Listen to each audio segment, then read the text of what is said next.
Hi, I'm Joanne with La Terraza Pottery Studio, and today I'm going to be giving you some general advice when painting with acrylic paint on ceramics. Today I'm going to be demonstrating on this fox here, but this should be something that applies to pretty much any project you're doing as long as you're using acrylic paint. So the first thing you're going to want to do is identify the main body color that you want and base coat your entire piece. You should be able to cover the entire piece, and your other colors will cover over where you need them to later. Today, I'm going to start by painting my fox all pink. When you paint your base coat, you want to paint it on nice and thin, a little bit on the brush, use the biggest brush possible, and press nice and hard, almost like you're scrubbing the paint into the piece. You don't want any globs or drips left behind.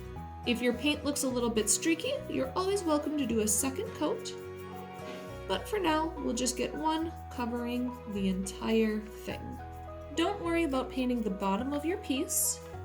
If you like, you can always do that at the end, but you don't want to risk running out of your background color on the bottom. You want to make sure you have enough that you can do a second coat where needed on the top. And in case you have any touch-ups you need to do along the way. You want to make sure you're getting in all the little corners. Sometimes these hard to reach spots when you paint, you'll still see white, but if you take your brush and tap, it'll go right into those little grooves. It's okay to be a little bit rough with the brush. If you're having a hard time getting your paint to spread thin, sometimes adding a small amount of water to your brush can help, but typically the paint is good to go straight from the jar. So I have completed step 1, and now my fox is entirely pink except for the bottom, which we're not going to see anyway. We want to make sure this is dry before we do any details on top. It makes it easier to hold and manipulate the piece. It also makes sure our colors don't mix together in ways that we don't want them to. If you have access to a hairdryer, that's a quick and easy way to do it. Otherwise, if you set it to the side for a minute or two, it should dry pretty quickly on its own. While that's drying, we want to clean out our brushes. So to clean a brush, you just need basic water, stir, you can kind of tap the bottom of the bowl a little bit, and then you'll want something to dry your brush off. We prefer sponges, rags, paper towel, regular newspaper, anything like that will work. We like using a sponge here. So you get your brush scrubbed clean, and then you're going to take your sponge, pinch, and squeeze out any extra water or paint, just like that. By doing that pinching motion, you help shape the bristles nicely so it's ready to go again for your next color. If you do more of a scrub, you'll split the bristles apart, making it harder to use in the future. With acrylic paint, you do want the brush to be dry. A wet paintbrush is going to cause the colors to run. They're going to be more thin and more streaky, so they're not going to cover as well. So drying that brush really helps with that.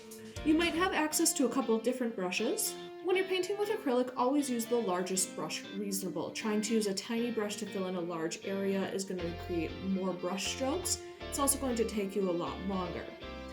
It's often a good idea to use the small brush for your edge and then use the bigger brush for filling.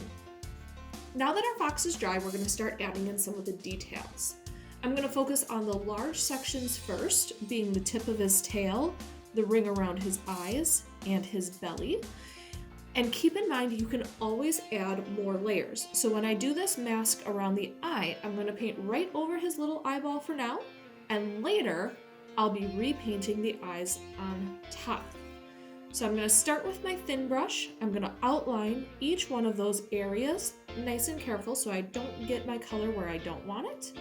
And then afterwards, I'll fill it in with my larger brush so that it goes nice and quick. If anything doesn't cover on the first coat, same as I mentioned with the background, it's better to do a couple of thin coats than a thick coat that's going to be a little bit globby. So spread your paint out nice and thin, leaving no drips, globs, or thick brush strokes behind.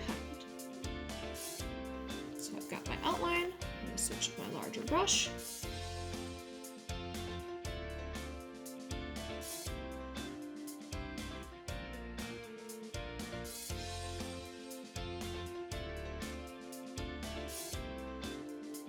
Now here, I still see some of my pink showing through.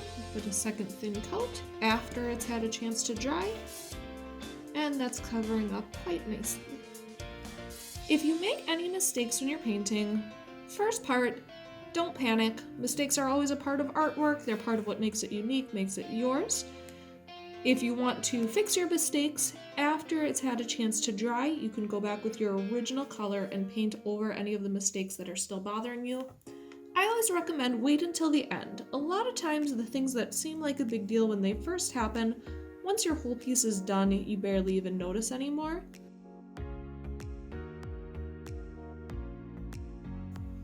If there's an area where you want your edge to be intentionally uneven, you can accomplish that by taking your brush, and instead of using the little one around the edge, take your big brush and tap.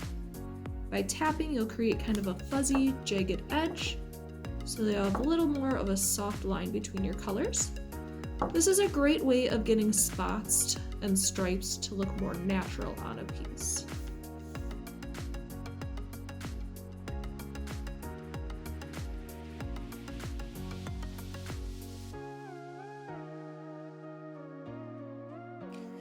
Now that we have our larger sections blocked in, we again want to give the piece a chance to dry before adding any more details to it. We can move on to our smaller details after our piece has dried. So your details you can paint on primarily using your smaller brush. You can also use the back end of the brush to create polka dots. So for those, you're just going to dip, get a little bit on the tip of the brush, and just do a light tap.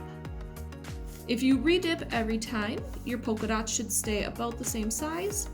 If you don't redip, they might start to get a little bit smaller as you go along. Of course, there's a lot of ways of adding details that are not polka dots, but I think they're a lot of fun. They turn out cute, and they're pretty easy since you're using the back end of your brush to get them nice and even.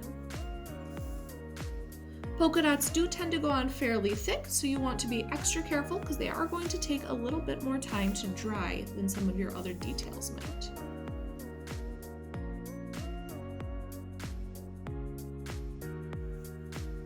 When you're painting your fine details, just a little bit of paint on the brush and a real gentle touch. You don't want to scrub or scribble, you just want to paint nice and smooth.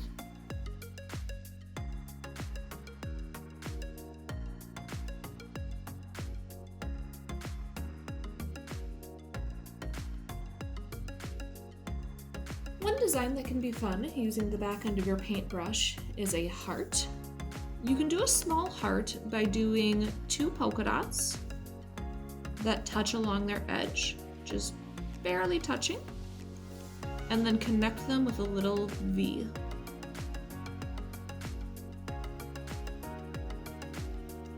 Similarly, you can use the back end of your paintbrush to do flowers by doing a dot in the middle and a couple dots around the side for petals.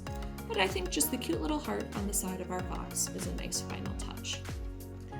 Eyes tend to be one of the trickier parts of a piece. We do have a complete eye tutorial over on our YouTube channel, so you can follow along there if you want to do more complex eyes. Today, I'm going to do one of the simplest eyes possible. I'm going to stick with just black and white. So I'm going to start by painting the entire eye black.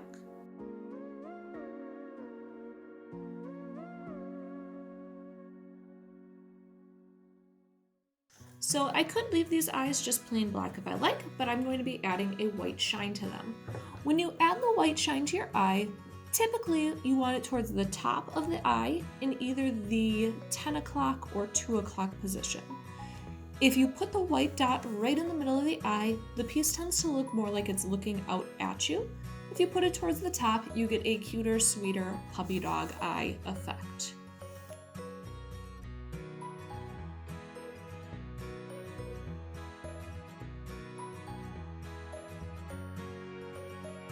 If you have larger eyes or you're feeling more confident, you could also add a second shine in a colon type shape along the side.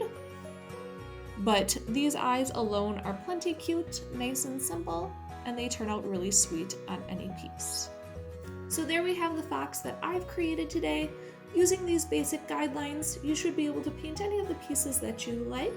Feel free to check out our YouTube channel for other tutorials on other specific techniques, but this is a good base just to get you started.